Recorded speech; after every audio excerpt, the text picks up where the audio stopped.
what is the thing I could immediately do right now that will likely increase exposure, traffic, that sort of thing. Take the top products that are 80% of your sales. Go in right now and get better titles, description. AI descriptions is phenomenal now. And you can like give it a bunch of information about like identify the audience and then write this and keep it under 5,000 characters, but like put the most important information within the first 150. Just doing some of those basic things, getting your product type in there, it really just gives Google additional information. Don't make us sound professional. Kirk is the third. Oh, is he? Is it the third one? 1, 2, 3. Yeah, number 3. Yes, but you did the other. Who's counting? Matching his position on the top 50. Is he number 3? I believe, I think you did finish 3rd, right? Kirk. Yes. This is not acceptable. That means I dropped. And based on what I saw about the voting, I didn't get there through my voting and through votes. And I was like, I'm kind of proud of that. Like, I feel like I earned it. Oh, thanks. Like I'm only on the list because of voting. Ooh. It was kind of fun. Oh, yeah, you were one ahead of me last year, and this year I've dropped. I had a good year last year, but obviously not good enough. Never mind. Super important. It is directly related to revenue, I found. That's a joke. Yeah, I do wonder if it makes any difference. It's got to make a little bit of difference to notoriety, but I don't know, because you've got your own audience, I've got my own audience, and I think we all live in our own little bubbles. Maybe. I look at it purely as a brand lift sort of a thing. Like, it's just like people will be like, how, oh, do you land clients all the time from conferences or speaking or writing? And it's kind of like, I mean, on one hand, no. On the other hand, yeah. I mean, we'll get leads where it'll be like someone's like, oh, hey, I read your book, right? So yeah, you'll see. That's my old one, by the way. That one's no longer in print. I pulled that out of print. So actually, that's probably worth a lot of money as Campfire. Edition. Yeah. It's even signed. Not by Kirk, though. I signed it. This will annoy Gil. Kirk. I wrote this. This will annoy Gil because he came on and I've got his book, but I didn't show his book. So sorry, Gil, if you're watching this. No, it was a good, interesting book, and that was like 5 years ago. But yeah, so you don't find we're kind of going off piece already. We're not even. This is fine.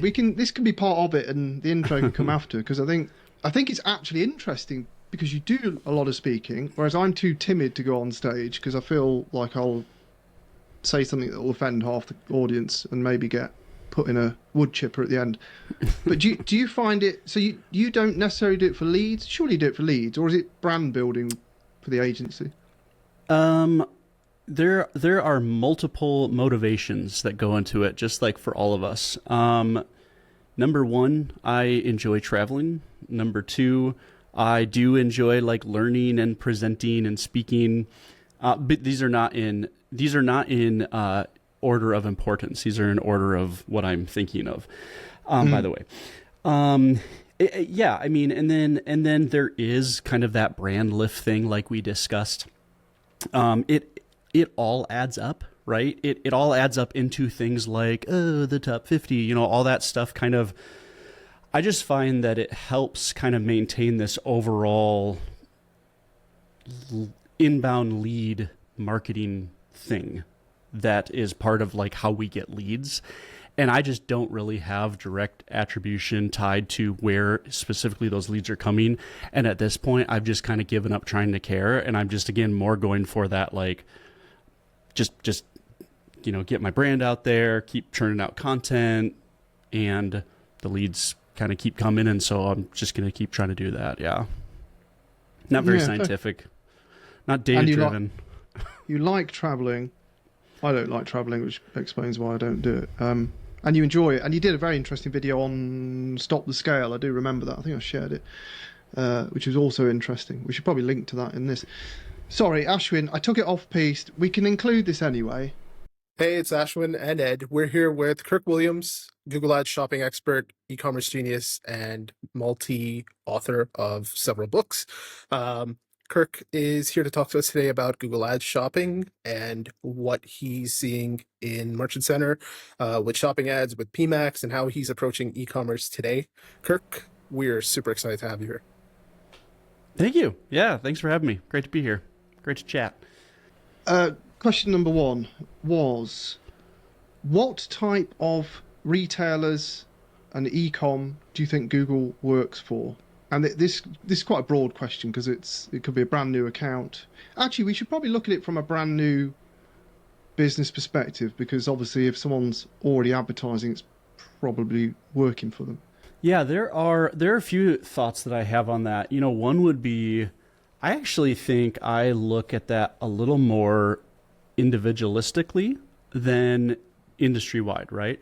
And so when we are getting, let's say we have a prospect come to us and they like, here's our website, here's our ad account, we're just getting started. Should we run Google Ads, right? I'm usually not really focused as much on exactly what industry they're in, if you will, but more of a variety of individual things. So and I think that is important, because you can have, let's say, someone selling t-shirts who's making Google work for them, and you can have someone else selling t-shirts where it's just not working, right? And that gets into a whole mess of non-Google Ads stuff. So one of the things that we try to do as an agency, and again, this goes into even kind of how I tick and how our agency ticks. Like we do try to be fairly selective with who we work with. And one of those selection points is just like, do we think Google Ads can work for them? And so we might look at things like, what are their price points as well, along with, whatever their product differentiators are, right? So, we'll have someone come in and they offer the exact same thing that, 4 other mega big box stores offer at a higher price with just 0 things in difference. And they'll say, hey, we have a $3,000 a month budget. Can we make this work? And it's kind of like, man, you're trying to sell, $25, a $25 hammer.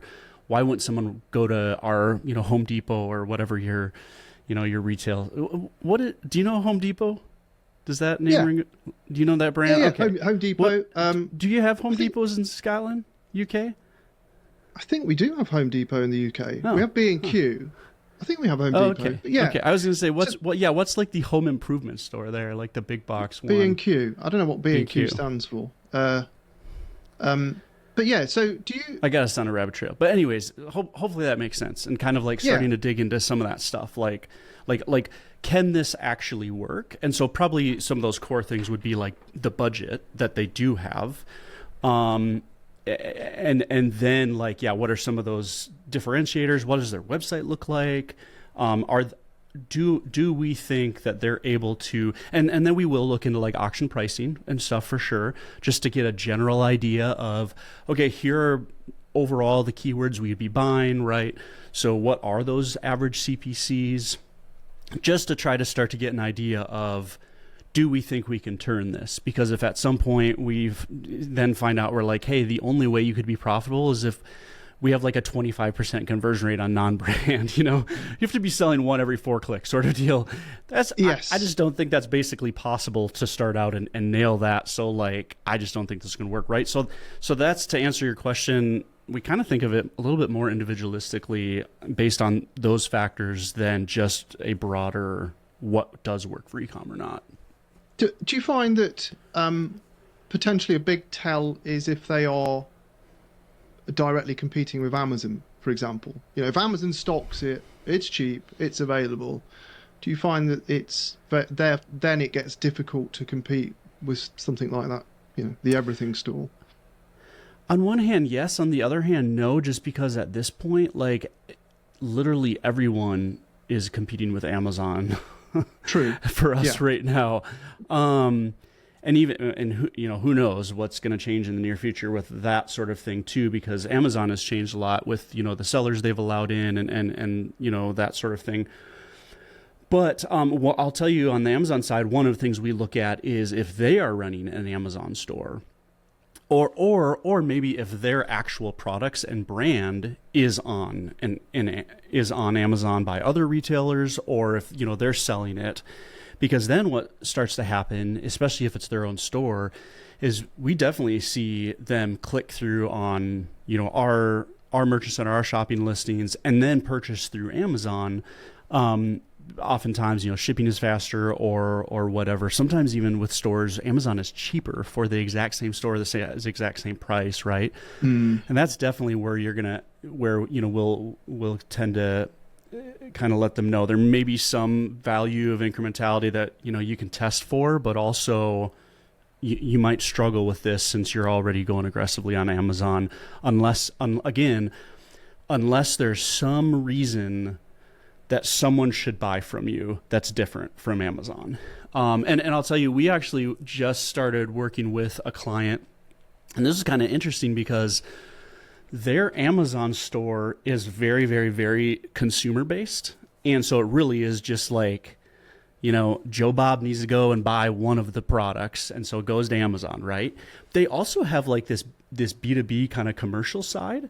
And so one of the things we've already been consulting with them is starting to say, hey, I think they have a like a B2B side where there's actually like wholesale deals and stuff like that weren't quite as obvious. So one of the first calls that we had, I was really kind of suggesting to them, hey, people are going to be seeing, your shopping listings or whatever it might be and going to your Amazon as well as here. You really need to, again, show that differentiation on your site, that this is the value of purchasing from us, buy in bulk, wholesale pricing that they didn't get from Amazon. And then let Amazon consumers, they'll go there. Don't try to stop them, let them go buy their one product at a time sort of deal. And again, just making it very, very evident what what the value is of purchasing from you on that page. And that seems real simple, but it's just amazing to me how difficult in some ways it still is to do that on a landing page. Yeah, and I don't want to drag the question out too long, but I guess the Amazon can be useful if you've got repeat custom. If it's a one-off product and it can be fulfilled by Amazon, it's a bit tricky. But if you've got repeat custom, and obviously using Amazon like a marketplace, like eBay, to get the customer, pay Amazon their share, and then hopefully the customer comes to you. Because obviously if you fulfill it yourself, you can put your own invoicing and paraphernalia in there to say, come to our store, it's 20% cheaper, or whatever it may be, than Amazon. And we also offer Prime or whatever. But I guess that's another strategy, because I'm going to take this off piece again on it. But do you tend to find that a lot of e-com that come to you, startups, are on the smaller side, or do many of them have a significant budget and funding, or is it typically the mom and pop, as you'd say? I would say at this point, new accounts tend to be more on the small side. But that does not mean there aren't still new accounts. And some of that could just be my own agency bias. We're a small agency. Yeah. There's probably going to be some level of corporate client who's just always going to go to a Dentsu or something like that and is never going to consider ZATO, and also like, I get that. So I do know, there are obviously new startups all the time. Startups get, investments, and, so that is the case. So you can have startups who all of a sudden are like, hey, we got, $20 million we got to spend. Right. And so that absolutely happens. And then what I find too, is that there still are, especially in the US, there really still are a large number of more on like the commercial side of things. Just kind of still a few years back in terms of tech and the way that they think of marketing. And so you'll still run into these businesses where there's just some fairly healthy, profitable, machine parts sort of something, and they've just never really given, let's say Google Shopping a shot sort of deal. And so we'll also, meet those where they have a bit of budget and profit. And I'll tell you, I love those because they tend to already be in a stable place. Yes. You know, they got their numbers down, they tend to be profitable and all that. And so it's just a matter of us like turning on a new channel in some ways. It kind of reminds me of the old days of Google Ads. So those are the ones I enjoy a lot. Yeah. So Kirk, Merchant Center Next, there's like a whole bunch of stuff, and it can kind of get confusing for a lot of people where they should invest their time. So what's the 80-20 on Merchant Center today? Yeah. So I really enjoy the Next interface, to be completely honest. And I'm not really a UI change guy. I'm just a big fan of, if I know where that button is, like I want that button to stay there, sort of deal. And I really don't mind the change to Next. I mind that it happened at the same time that multiple ads, Google Ads UI changes and GA4 and, you know, a bunch of other UI changes happened. But overall, I think it still pretty much, I mean, there are things that changed with it. There are certain places, like some settings are in a new place and that sort of thing. Once you learn where those are, I don't think there's anything key that's really missing from Classic. And there is even additional functionality, additional reports and stuff with Next. You know, they added Product Studio. That's kind of interesting to tinker around with. Probably the only complaint I have of something that we use fairly regularly that we used to think was missing and then we found it because it's like buried is it's like the product feed history graph. So I don't know if you remember, you know, in the Classic, you know, for the listeners, you would click on, I don't even remember what it was at this point, you know, the product issues or whatever, and you would immediately be taken and see how, like a visual graph over the past 30 days of how many, it was like green for the products that got up, you know, that were approved, and then red for the products that got disapproved. And you could see at an instant when there were total like feed drops or a bunch of disapprovals or something like that. And that was pretty easy to actually map with certain things, especially historically, if you wanted to look at, just to see like, whoa, why did we have 1,000 products that got disapproved on that day? And that actually impacted our performance and stuff like that. And that's now buried like 3 links deep. And that's kind of annoying, but it is still there. And so that's probably about my only complaint. I've even like brought that up to Google, just like, can you guys make that less so that we don't have to click so many buttons to get there? Otherwise, I don't know. Yeah. Next doesn't really bother me, I guess. I have other things to be bothered by at this point. So would you say for somebody who's coming in today, who's never used the old version of Merchant Center and doesn't have those, that familiarity or those biases on where things should be, they're starting fresh, would you say that experience that Google's created today with Merchant Center Next, is that better than what used to exist? I just don't know if I'd say better.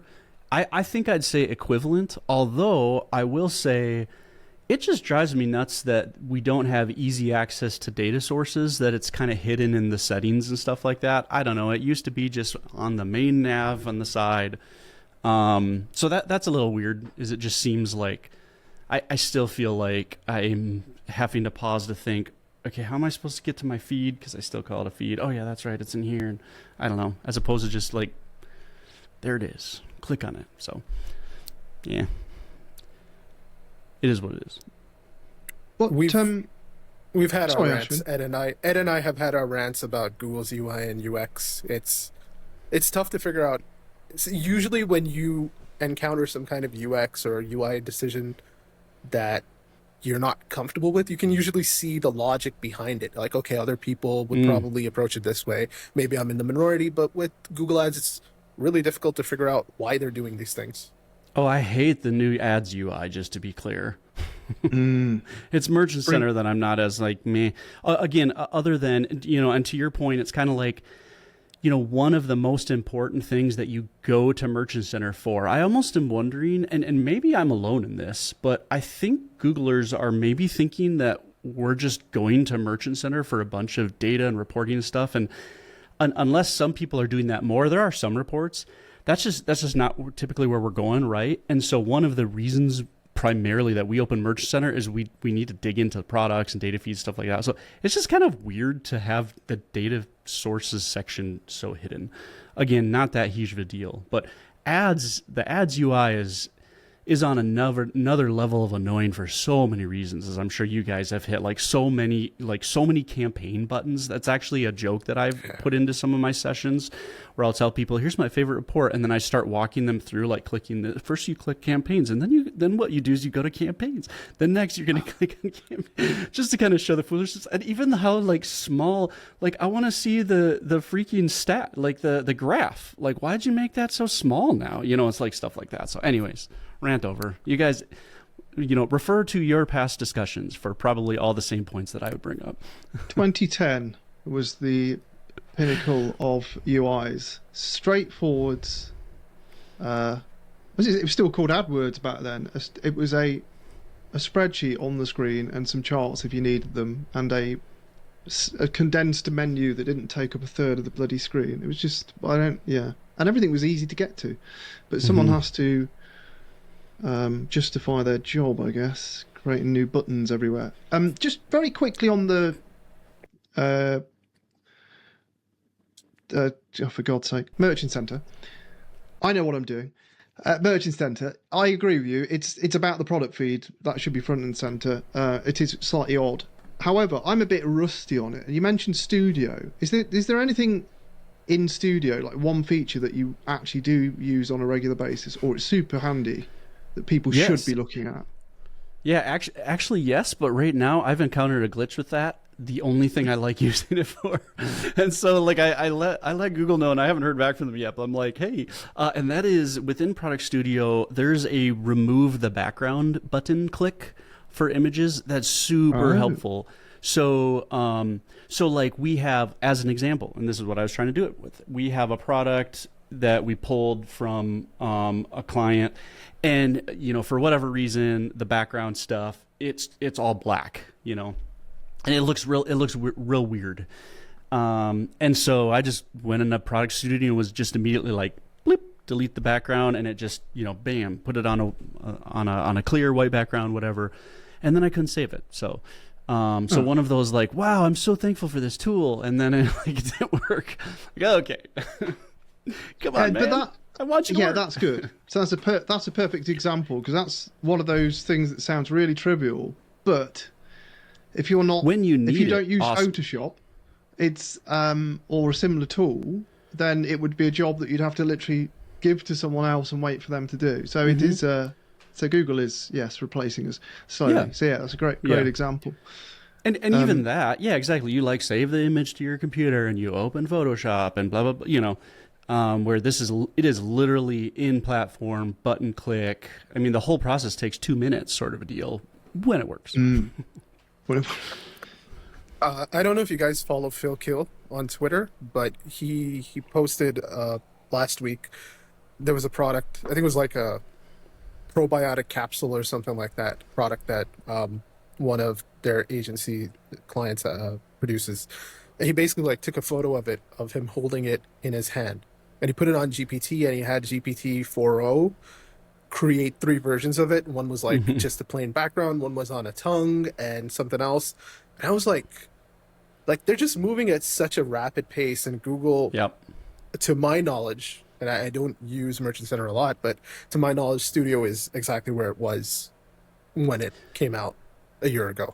Yes, and that is a failure of it for sure. Like I think there's a lot of opportunity there that has still not been used, but also I just think it's coming for sure. So I think it's one of those, like, it's not there yet, but absolutely it's going to get to that point at some time.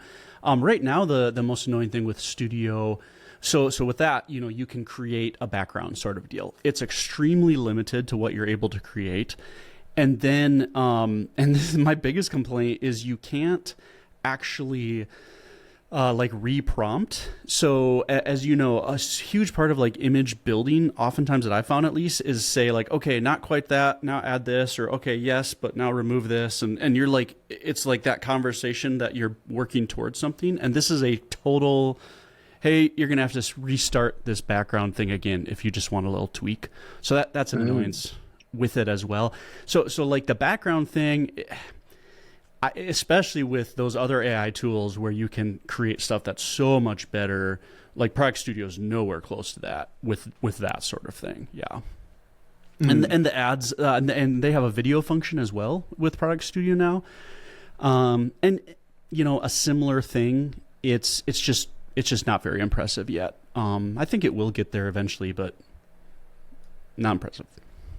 Yeah, that's some of the stuff I've seen. The image to video is getting really impressive.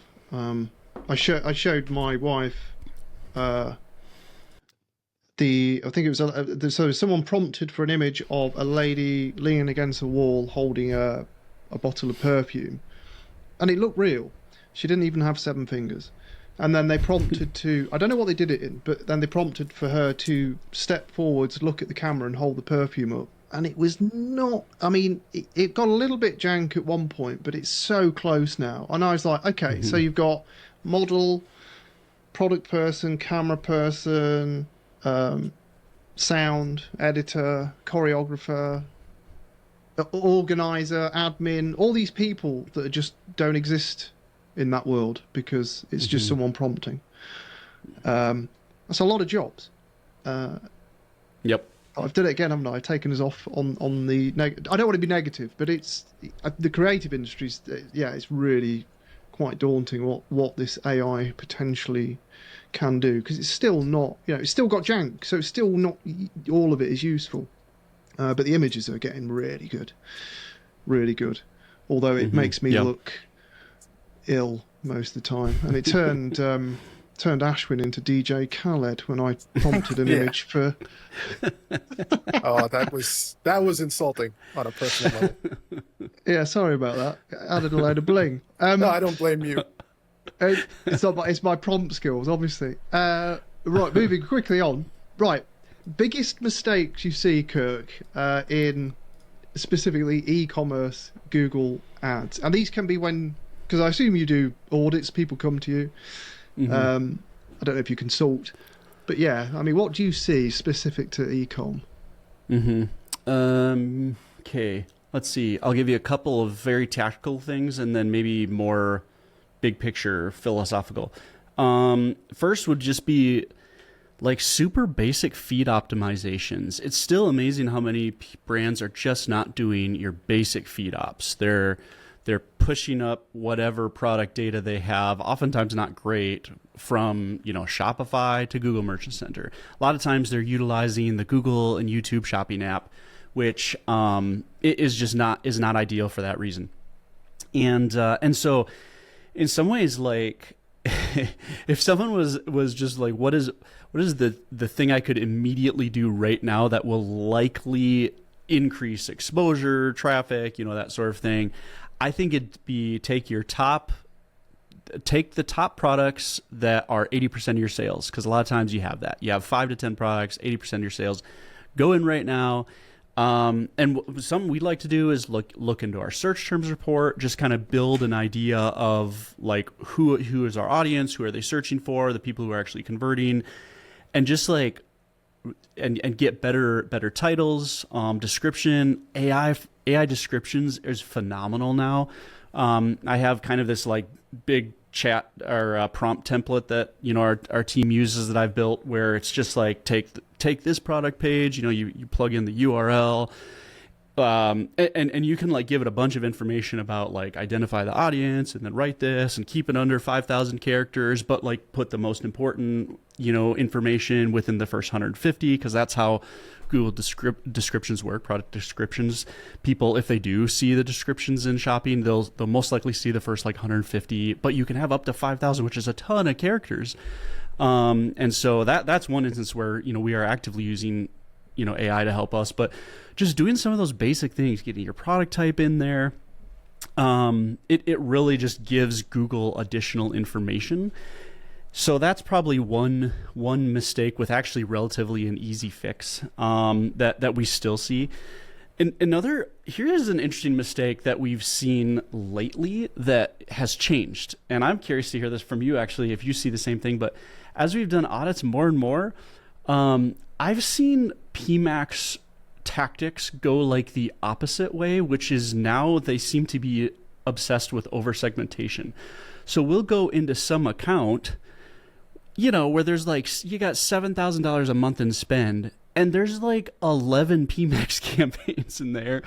And, you know, each one is targeted to like one product with like 37 clicks over a month, you know, maybe one sale, you know, so that sort of thing. And it's like, okay, first of all, you know, we can get in the PMAX shopping conversation, but like, first of all, okay, if you're going to use PMAX for this, especially if you have more limited budget, you almost have to like lean more fully into the automation aspect of it and not like, you know, shrink your data set for the poor thing to learn on, you know? So that's this kind of weird thing that we're seeing lately, where in the past it was almost the opposite. When PMAX first came out, there was just a ton of times where you're like, whoa, you know, you have 400,000 products in this one campaign. Let's try to figure out how we segment those out, you know? Yeah. So we still see that sometimes, but yeah, I don't know. But and then I'll say the last one, and then, you know, we can chat about whichever one. But last one I was thinking about was, the other big mistake, this is more on the strategic side. This is a mistake everyone has made for all time, but it's still a mistake. And that is like e-com brands are still trying to too aggressively trace a direct line from ad click to purchase and not actually try to determine like, how can I get more sales with this platform that I would not have otherwise gained, you know, kind of the incrementality idea. And so I still think there's kind of this over obsession with in-platform tracking and not as much trying to figure out and test and figure out like things like incrementality and how it works into your broader, you know, ad channel strategy and all that stuff. So we still kind of see that as well, which can, you know, really strangle the funnel. So. Yeah, I think if you're a smaller budget, it's probably not. It's less of a concern. But if you are 100% reliant on Google's attribution, or to be fair, any ad platform's attribution, then you're missing a trick, and it isn't the gospel. It isn't. It's probably. I don't know. They say 80%. I'd say we're lucky if it's 50% accurate these days, with tracking being blocked and cookies being annihilated and so on. And I think attribution's a bit of a red herring for many accounts. I think I've said this for a few years. Advertisers have got to be in charge of first-party data. You've got to be tracking at the very least. So for e-commerce, spend versus campaign at the very least. If you only got one campaign, well, okay, you don't need your own tracking, but just so you can attribute, like you just said, input versus output. I put an extra $5,000 of budget into campaign X. Did that give me revenue on the back end? And can I see it coming through campaign X? Mm-hmm. Not worrying about product splits and targeting and yada, yada, yada, but just the in and out.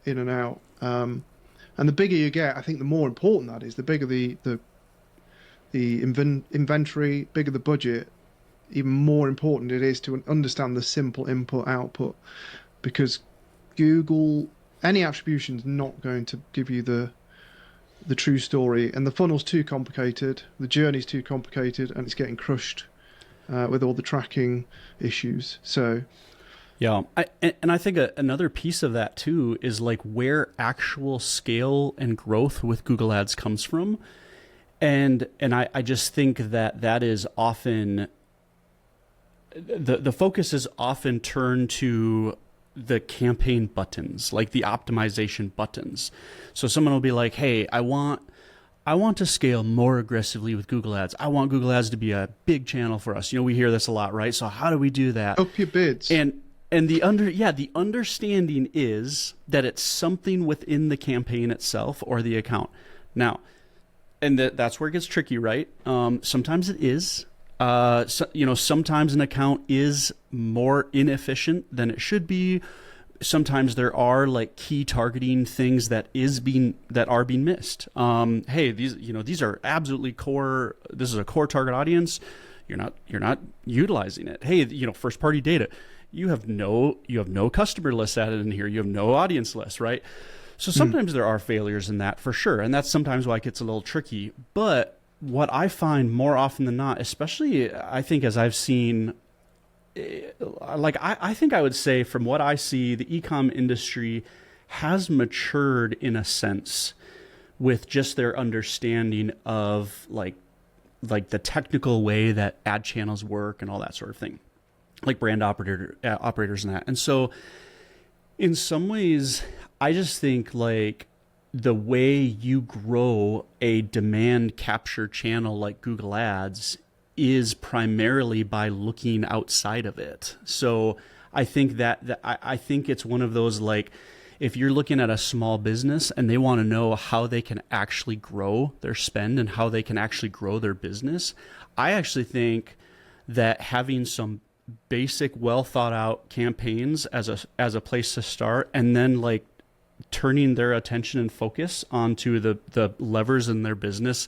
that can actually unlock scale, like those upper funnel channels. So maybe something like YouTube, Facebook, as well as just those basic, like increasing your conversion rate on your website, like testing, like obsessing over the content and offer on your website, trying to unlock those sort of things, because we so often have conversations with brand operators where, for the most part, their campaign is already targeting their ideal audience. And we know that because at some point, I don't know, maybe it's because I'm doing home improvement, but that's on my mind right now. Like if you're in the home improvement space, and it's like at some point, if you're selling, electric drills and you're bidding on the keywords buy electric drill, and you can see in the audience that it's like DIY home improvement people, and it's people who have visited Home Depot and all this stuff. And if that's what's happening and those people are not converting, there is a reason that doesn't involve your bidding. Again, that could be inefficient. You may be bidding too aggressively or something like that. But again, like why are those people not purchasing from you? And to me, like figuring the answer to that question is actually how you start to unlock success and scale, because then that's the real thing preventing you, not trying to figure out how you optimize your audience bid a little bit. They're the right people. They're landing on the right product. They're just not buying. There must be something you're missing. There must be something in your product. There must be, maybe they're going to Amazon because it's cheaper. How are you going to solve that? Like those are the things to figure out. And too often, everyone's attention gets sucked into trying to like figure out the tiny little lever in the ad campaign as opposed to that bigger problem. So that's a huge mistake, I think. And that's increasingly what we try on the strategic side to also kind of dig into and help our clients think through while we manage the campaigns. And it's unsexy, isn't it? But it is product, price, fulfillment. All of that happens outside of the ads platform. If you haven't got the product that people want at the right price, and you drop the ball and your custom service is crap, then doesn't matter what you do tweaking your Google Ads.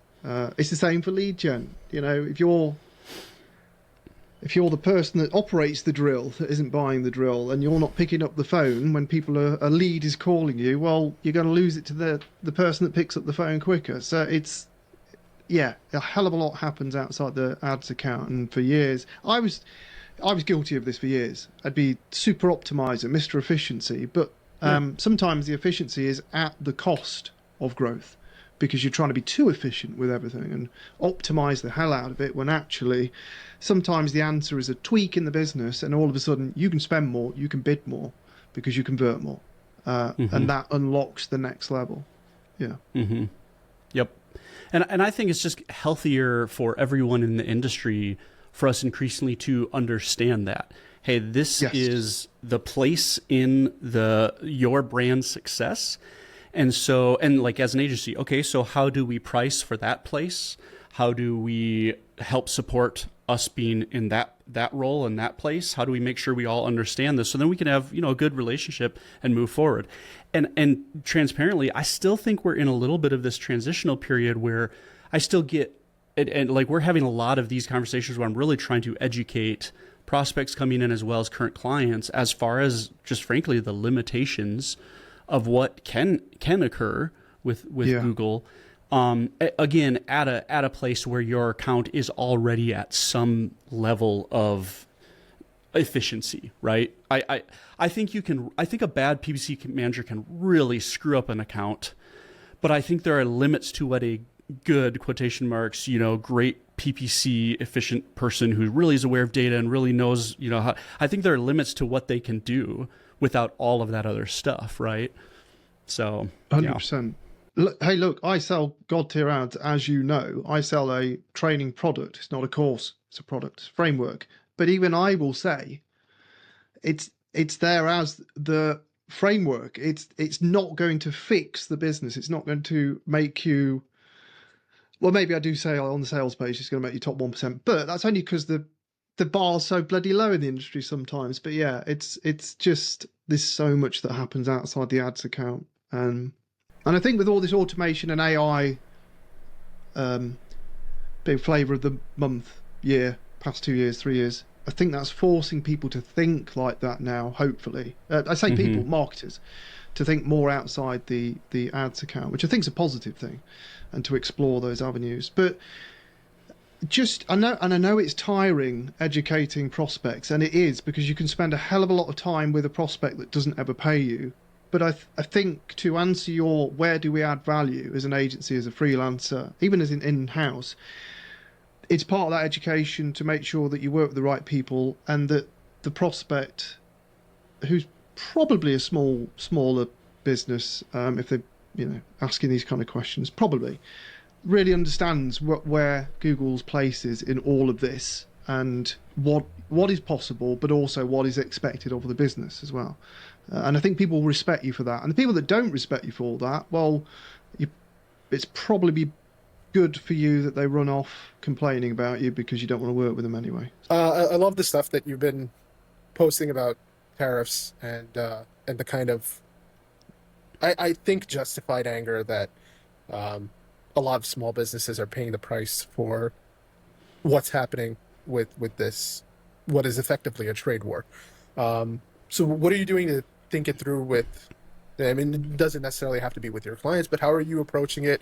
What's your tariff prepper advice for like best case, worst case scenarios?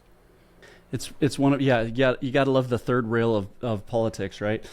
Yeah, I don't know. It's interesting because chaos is the name of the game, and chaos makes business really hard. And I think that's a big part of markets and everything from, the markets to individual decision clients are trying to make, where we just don't know what's going to happen next. I mean, I am not kidding you. It's like every time I come into work, I open it and it's like, oh, hey, we have a new tariff, percentage on China, sort of a deal. I haven't even looked this morning. It could be different. As far as I knew, the last it was 245%, which is, staggering. I don't know. It could be different now. So just that alone is just some level. I actually think a lot of people are kind of like trying to see what's going to happen with that. But it is starting to already impact shipments coming in, shipments being ordered, that sort of thing. And so in some ways, I think there's a little bit of a delayed reaction that will already happen, that I just don't know if the average consumer is fully aware of the fact that when everything is paused suddenly, then all of a sudden that's going to pick up again, then kind of a COVID type thing, then everything is going to try to ship at the same time. We're probably going to have ships, circling the Bay in LA sort of a deal like they were during COVID, right? So I just think there's some like, I think because it's so chaotic, it's really hard to know what to do. So one of the things that I'm almost even hesitant to say advice to clients, because there's also some level of they have so much more information than I do about what they actually need, that sort of thing. But I do think, as much as possible, from what I understand from as I'm looking online, seeing what brands and importers and that are saying, it does sound like a lot of their manufacturers are trying to figure it out with them. And so, it's probably worth trying to get some insight, if you haven't already, into, are there deals that can be struck here, or just figure out some various ways where you both can kick the can down the road past the chaos to survive. And then obviously doing what you can as possible to move manufacturing to a lower tariff country. But again, like this, it's almost a joke to say something like that because nobody knows what's going to happen. And like, I think one of my frustrations has been, I think a lot of people who don't understand the complexity of marketing and the supply chain kind of seem to have this mentality of almost this like, just pick up and move, just bring your manufacturing to the US, that sort of thing. And it's like, they're like, why haven't you been preparing the last 5 years? It's kind of like, I know brands who have been, like they literally have been stressed about that and making steps to move here. And I think one of my frustrations with all that right now is like, just how difficult that is. And without that understanding, right, of totally moving a warehouse, even if you bring things over here, let's say, you actually might not have access to the skilled labor you think you do because a lot of that labor who knows how to do very specific things, especially in electronics, is within like certain provinces in China and that sort of thing. So they're actually training in that stuff that would need to happen. And then even just like raw materials imported would also need to take place, which involves a new supply chain, figuring out how to transport those raw materials here it's very complicated. It takes a long time.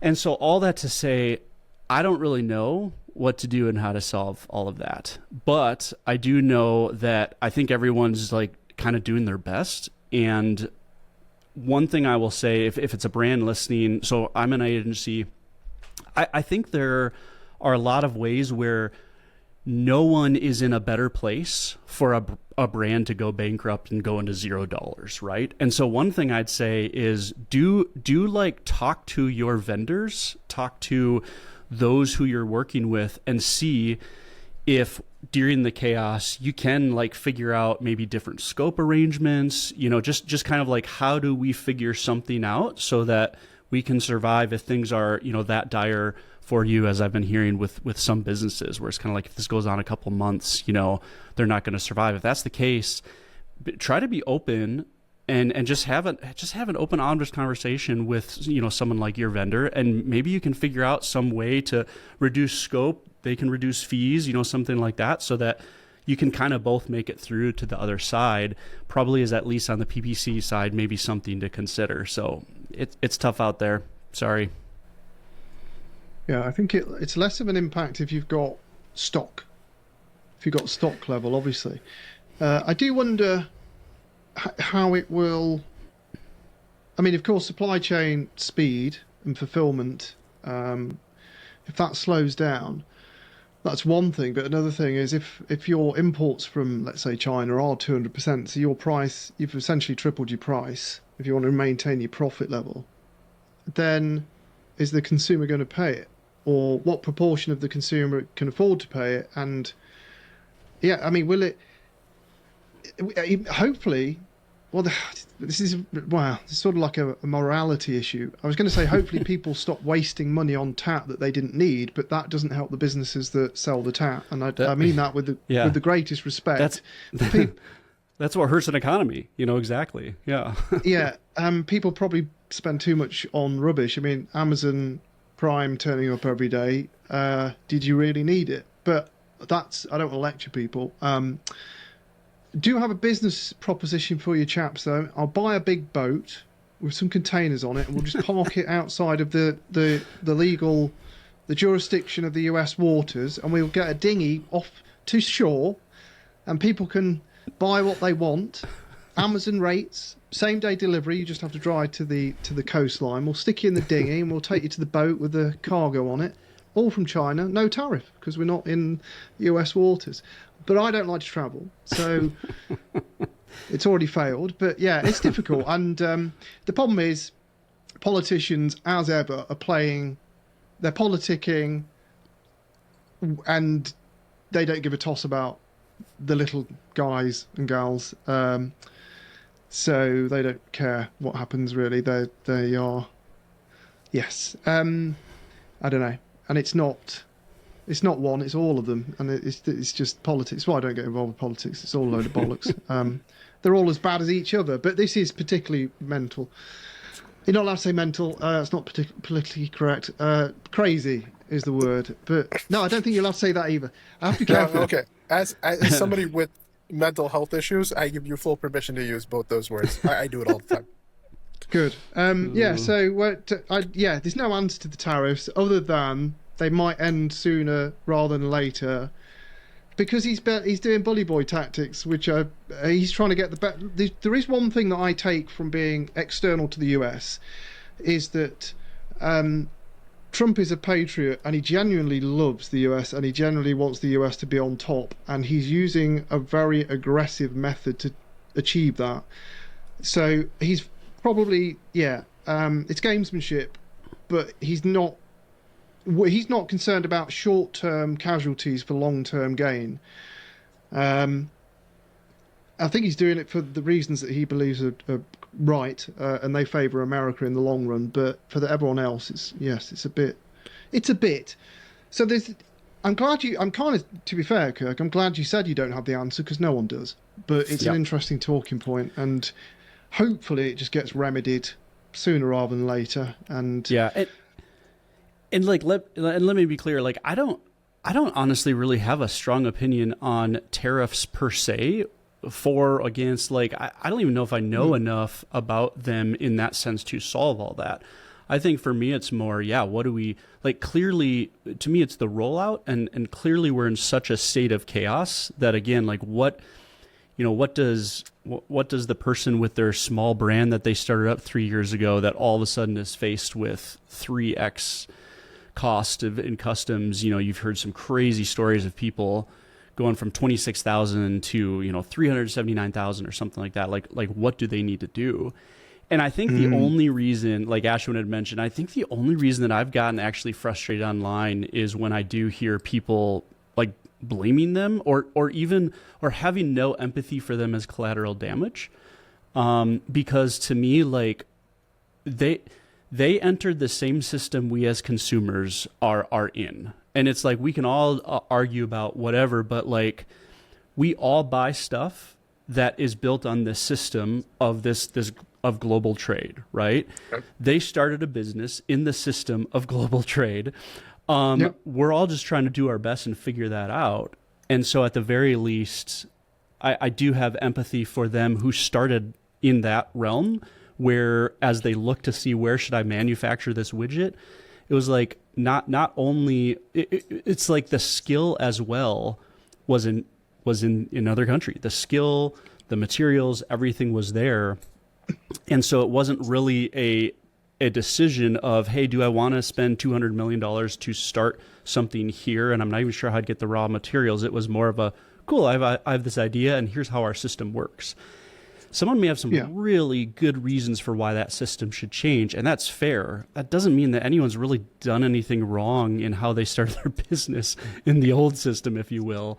And so, like, let's figure that out together. And I'm a little frustrated by, I think, sometimes the attitude of the almost like gloating about those unintended consequences. And I don't think that's fair. So I'll get off my soapbox.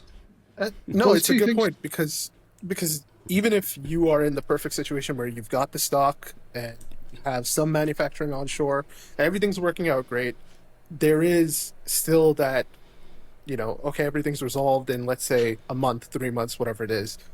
Like you pointed out, there's going to be a whole backlog of shipping orders that need to come in. And there's only so many ports that they can show up to. There's only so many longshoremen who can, get the containers off the ships, and you have to wait. And during all of this, the rest of us consumers, our demand is not changing. We're just getting more and more impatient, but we still want the damn thing. Same thing in a recession. Demand doesn't change. It's just us acting on that demand that changes. So, it is a system. We all buy into it. If you work and you participate in commerce and you buy things, I don't think you're in a position to critique this system, because you're also a participant in it. That's the irony. They're probably sat there replying on their iPhone that's imported from China, wearing their Nikes that are probably sewn together in Bangladesh. It's not done where they are. It's all imported at some point. Probably everything. They're probably surrounded by imported goods, sat there going, ha ha, and just don't understand the irony that they live in. But that's true of most people. You go to I don't know, a peace protest and someone punches you in the face. You go to a protest about, I don't know, the environment, and somebody throws environment. hydrochloric acid on you. Yeah, and someone's drinking out of a Coke can whilst on their phone, and this, that, and they drive home in the car. You know, it's just the world is mad. It's just gone a little bit extreme. So hopefully, if we all sort of wishful thinking, it resets very soon. Not the great reset, just for any conspiracy theorists amongst us. I didn't mean that kind of reset. Well, in the comments, just a normal reset, please. Just take it back a notch.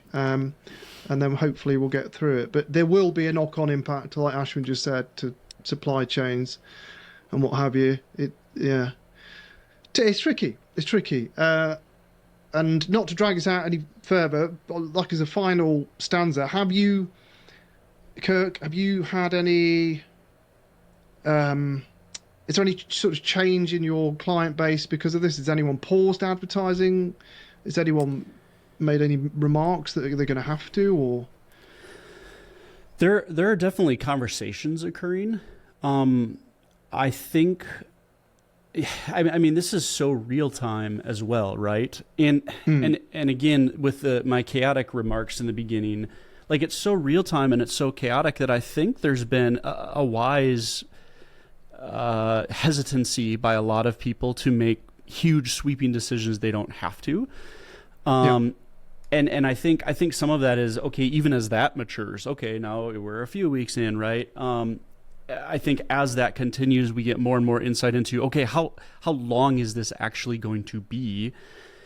And then what does that mean? What does that mean for what we need to do? And because it's, in some ways, business is so much about math, and it's just really hard to do math when you just don't know what the numbers are going to be tomorrow for a lot of this stuff.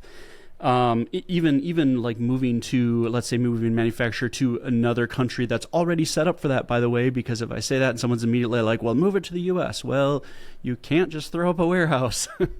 So, okay, in the meantime, for this business survival this year, not in 2035 when they can finally get around to building that warehouse and establishing those new supply chains. Can you tell I'm annoyed by that? That lack of knowledge there. But like in the meantime, like, okay, they got to figure out where they're going to do that. They also need to have insight into those numbers, because those numbers are all changing too all the time. Yep. So I think right now things have been, I almost think things have been so chaotic that everyone's just a little bit of a wait and see, at least like with our clients. And I think we're starting to have those conversations of, beginning okay, well, let's try to think of the various possible things and like what needs to occur. But I will say, for the most part, as I've been checking with our team, I think our specific client base, like we might have gotten a little lucky, because I just don't know if we have anyone really, really drastically hit by this, which is, which I'm thankful for, and was luck more than anything else. But I think that's the case. And gosh, I just hope for those businesses who are going to be really struggling in the next few months through no fault of their own, that they can figure it out. Yeah. And on that bombshell, we probably end there. So Kirk has 2 books. Check them out. 3. Links are in the description. But one you can't buy anymore. Yeah. Yes. The updated version plus... Yeah, buy the green PPC scale. ponderings. Green pondering, PPC pondering, and then the stop the scale. Yeah, we'll put some links in. Do me a favor, if you don't like the yellow one or you want to get rid of it, don't sell it used. Just like throw it away. Is it that bad? It's not that bad. It's just the green one is better, and the green one is like, that's the updated version. And I hate when I see used yellow ones on Amazon, because I'm like, no, it's outdated. I know. It's not that bad. I look back at some of my old videos and I think, oh my god, I should delete that. But it's provenance, isn't it? So it's fine. I won't look at it again. It will go back into the box that it came out of before the call. Yeah, it's not actually that bad. It's just that like creator, like, no, that's not the thing anymore. Yeah. That drive in us.